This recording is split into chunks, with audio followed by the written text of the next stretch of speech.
छत्तीसगढ़ सरकार ने राजधानी रायपुर में पुलिस कमिश्नर सिस्टम लागू करने की अधिसूचना जारी कर दी है। इसके साथ ही शहर और ग्रामीण क्षेत्र की पुलिस व्यवस्था को अलग अलग कर दिया गया। पुलिस कमिश्नर सिस्टम में आईजी को कमिश्नर के पद पर तैनात किया जाएगा। नया सिस्टम 23 जनवरी से लागू होगा। रिपोर्ट देखें।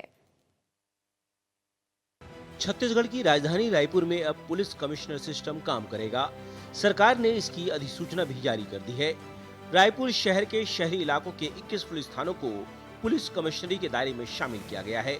इनमें सिविल लाइन, देवेंद्र नगर, तेलीबांधा, कोतवाली भी शामिल है। नए सिस्टम में रायपुर के बाहरी और ग्रामीण इलाकों को अलग पुलिस जिलों के रूप में रखा गया है।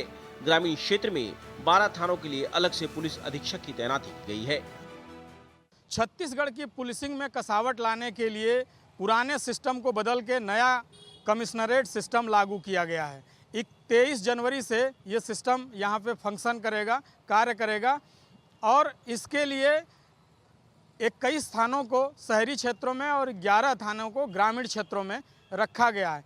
मुख्यमंत्री विष्णुदेव साय ने पिछले साल रायपुर के लिए पुलिस कमिश्नर सिस्टम का ऐलान किया था और अब उसकी अधिसूचना जारी कर दी गई है। इस पर कांग्रेस ने भी प्रतिक्रिया देते हुए कहा है कि राज्य में कानून और व्यवस्था ध्वस्त हो।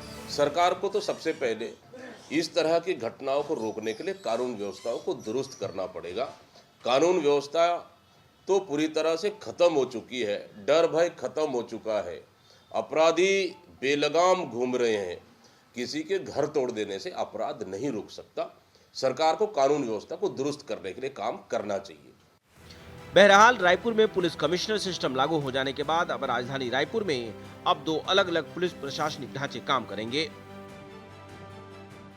कि छत्तीसगढ़ पुलिस कमिश्नरी सिस्टम का जो कमिश्नर होगा वो आईजी रैंक का अधिकारी होगा, जबकि पूरे भारत में जो कमिश्नरी सिस्टम लागू की गई है उसमें एडीजी को कमिश्नर बनाया जाता है। लेकिन अब यहाँ पे जो व्यवस्था बनाई गई है उसको लेकर राजपत्र प्रकाशन कर दिया गया है। लेकिन अब देखना होगा कि एडीजी के कमिश्नर रहने पे और आईजी के कमिश्नर बनने में क्या दिक्कतें आती हैं या क्या सहूलियत होती है। कैमरामैन विजय देवांगन के साथ मैं मनोज सिंह, भारत एक्सप्रेस, छत्तीसगढ़।